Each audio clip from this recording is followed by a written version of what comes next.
Diam ya, diam dulu ya. Diam dulu.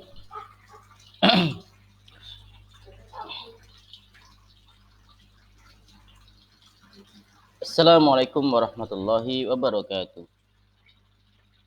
Dalam video kali ini, saya Afif Zakaria SPDI, calon guru penggerak Angkatan 7 dari SD Negeri 01 Balikpapan Barat, akan menyampaikan tentang koneksi antar materi modul 3.1.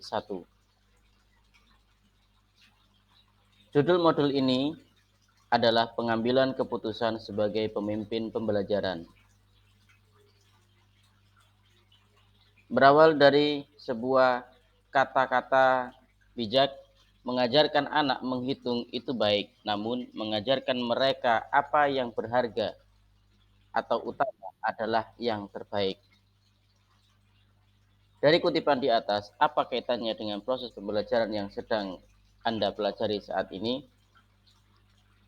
Menurut saya, kaitan kutipan di atas dengan proses pembelajaran yang sedang saya pelajari yaitu mengenai permasalahan dilema etika, di mana seorang guru seringkali mengalami dilema dalam pembelajaran antara mengedepankan materi atau nilai dari sebuah materi melalui pendidikan karakter yang kita terapkan memiliki nilai-nilai sebagai profil pelajar Pancasila.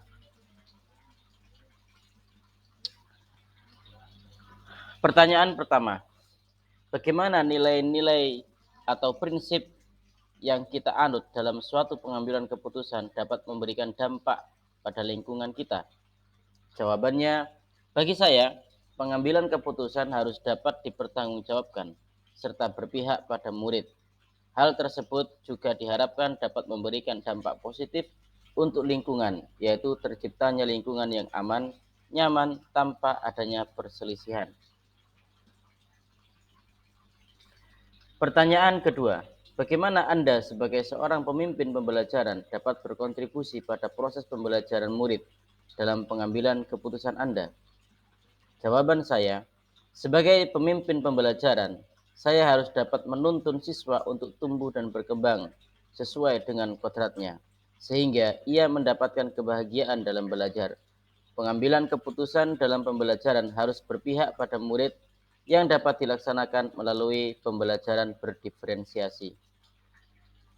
Pertanyaan ketiga, bagaimana pandangan Ki Hajar Dewantoro dengan filosofi Pratap Triloka memiliki pengaruh terhadap bagaimana sebuah pengambilan keputusan sebagai pemimpin pembelajaran?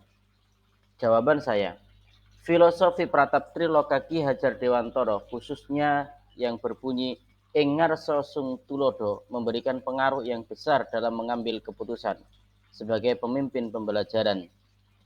Ki Hajar Dewantoro berpendapat bahwa sebagai seorang guru harus memberikan teladan dan arahan kepada murid dalam setiap pengambilan keputusan. Seorang guru harus memiliki karsa atau berusaha keras sebagai wujud filosofi Pratap Triloka ing Madya Mangun Karso. Guru membantu murid untuk dapat menyelesaikan dan mengatasi kesulitan serta memberi bekal murid dalam mengambil keputusan terhadap permasalahan yang ia hadapi secara mandiri. Guru hanya sebagai pamong atau momong, menuntun bukan menentukan arah, namun menuntun murid menuju kebahagiaan sesuai dengan kodratnya. Pertanyaan keempat, bagaimana nilai-nilai yang tertanam dalam diri kita berpengaruh kepada prinsip-prinsip yang kita ambil dalam pengambilan suatu keputusan? Jawaban saya, keputusan tepat yang diambil tersebut merupakan buah dari nilai-nilai positif yang diketahui dan dipegang teguh dan diteladankan oleh kita. Nilai-nilai positif akan mengarahkan kita mengambil keputusan dengan risiko yang sekecil-kecilnya. Keputusan yang mampu memunculkan keberpihakan kita pada peserta didik. Dan apa yang kita ketahui dan diyakini oleh seorang guru akan selalu menghiasi keputusan yang diambil oleh seorang guru. Pertanyaan kelima. Bagaimana kegiatan terbimbing yang kita lakukan pada materi pengambilan keputusan berkaitan dengan kegiatan coaching atau bimbingan yang diberikan pendamping atau fasilitator dalam perjalanan proses pembelajaran kita, terutama dalam pengujian pengambilan keputusan yang telah kita ambil. Apakah pengambilan keputusan tersebut telah efektif? Masihkah ada pertanyaan-pertanyaan dalam diri kita atas pengambilan keputusan tersebut? Hal-hal ini tentunya bisa dibantu oleh sesi coaching yang telah dibahas pada modul sebelumnya. Jawaban saya, keterampilan coaching sangat penting dalam menggali suatu masalah yang sebenarnya terjadi pada masalah. Dengan langkah-langkah coaching berupa tirta, kita dapat mengidentifikasi masalah apa yang sebenarnya terjadi dan membuat serta mengarahkan peserta didik untuk mengambil keputusan dalam menyelesaikan masalahnya. Dan akan lebih efektif lagi jika dikombinasikan dengan 9 langkah pengambilan dan pengujian keputusan. Pembimbingan yang telah dilakukan oleh pendamping praktek dan fasilitator telah membantu saya berlatih mengevaluasi keputusan yang telah saya ambil. Pertanyaan keenam, bagaimana kemampuan guru dalam mengelola dan menyadari aspek sosial emosional akan berpengaruh terhadap pengambilan keputusan, khususnya masalah dilema etika? Jawaban saya, seorang guru harus mampu menjembatani perbedaan minat dan gaya belajar murid di kelas, sehingga dalam proses pembelajaran, murid mendapatkan pembelajaran yang menyenangkan dan sesuai dengan profil belajar mereka. Untuk itu, diperlukan pengambilan keputusan yang tepat agar seluruh kepentingan murid dapat terakomodir dengan baik. Kompetensi sosial dan emosional diperlukan agar guru dapat fokus memberikan pembelajaran dan dapat mengambil keputusan dengan tepat, sehingga dapat mewujudkan pembelajaran yang berpihak pada peserta didik. Pertanyaan ketujuh, bagaimana pembahasan studi kasus yang fokus pada masalah moral dan etika kembali kepada nilai-nilai yang dianut seorang pendidik? Jawaban saya, pendidik ketika dihadapkan dengan kasus-kasus yang berfokus terhadap masalah moral dan etika, baik secara sadar ataupun tidak, akan dipengaruhi oleh sosial emosional, juga akan dipengaruhi oleh nilai-nilai yang dianut. Disinilah pentingnya nilai-nilai yang diyakini seorang guru dalam pengambilan keputusan atas peserta didiknya. Maka, jika ingin memperbaiki generasi bangsa, maka dimulai dari gurunya. Pertanyaan ke-8, bagaimana pengambilan keputusan yang tepat? Tentunya berdampak pada terciptanya lingkungan yang positif, kondusif, aman, dan nyaman. Jawabannya, pengambilan keputusan yang tepat dapat dicapai melalui 9 langkah pengambilan dan pengujian keputusan. Jika pengambilan keputusan dilakukan melalui proses analisis kasus yang cermat dan sesuai dengan 9 langkah tersebut, maka keputusan tersebut diyakini akan mampu mengakomodasi semua kepentingan dari pihak-pihak yang terlibat. Maka hal tersebut akan berdampak terciptanya lingkungan yang positif, kondusif, aman, dan nyaman, karena proses tidak akan mengkhianati hasil. Pertanyaan ke-9.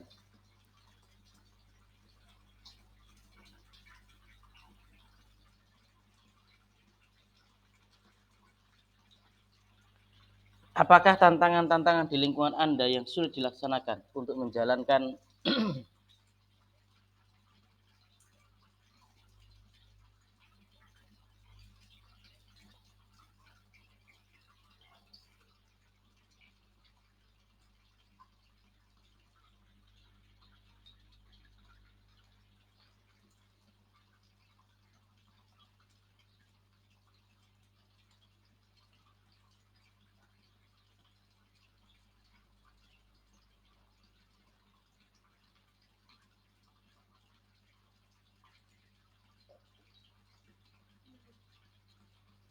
Pertanyaan ke-9.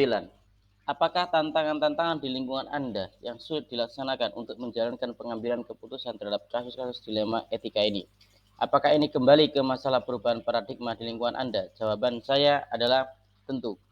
Kesulitan muncul karena adanya perubahan paradigma dan juga budaya sekolah yang sudah dilakukan selama bertahun-tahun.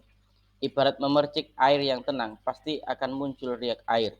Tantangan itu antara lain adalah sistem yang kadang jika memaksa guru keluar dari zona nyaman dan untuk memilih pilihan yang salah atau kurang tepat dan tidak berpihak kepada murid. Selain itu, tidak semua warga sekolah memiliki komitmen yang tinggi untuk menjalankan keputusan bersama.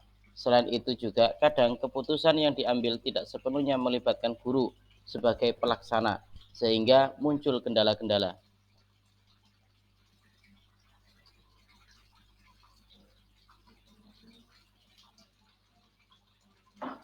Pertanyaan ke-8, apakah pengaruh pengambilan keputusan yang kita ambil ini dengan pengajaran yang memerdekakan murid-murid kita? Bagaimana kita memutuskan pembelajaran yang tepat untuk potensi murid kita yang berbeda-beda? Jawaban saya adalah, bagi saya, tergantung kepada keputusan yang diambil.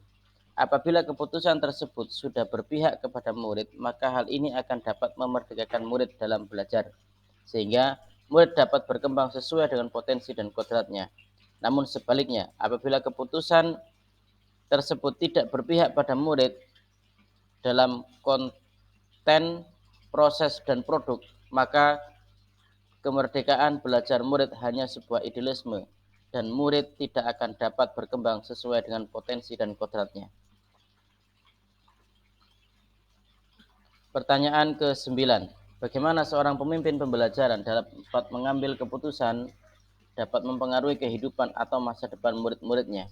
Menurut saya, keputusan yang diambil dengan baik akan membawa kesuksesan dalam kehidupan murid di masa yang akan datang.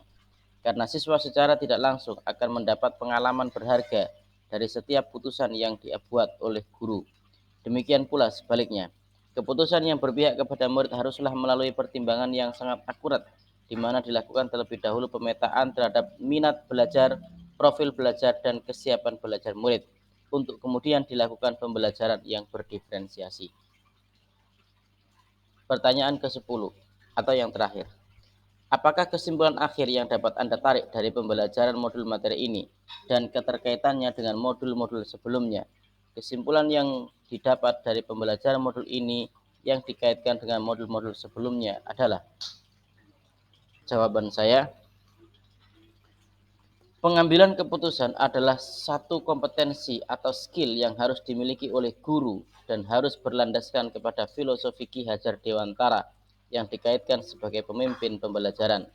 Pengambilan keputusan harus berdasarkan pada budaya positif dan menggunakan 9 langkah pengambilan keputusan dan pengujian keputusan, serta alur bagja yang akan mengantarkan pada lingkungan yang positif, kondusif, aman, dan nyaman atau well-being. Dalam pengambilan keputusan, seorang guru harus memiliki kesadaran penuh atau mindfulness untuk menghantarkan muridnya menuju kebahagiaan melalui merdeka belajar.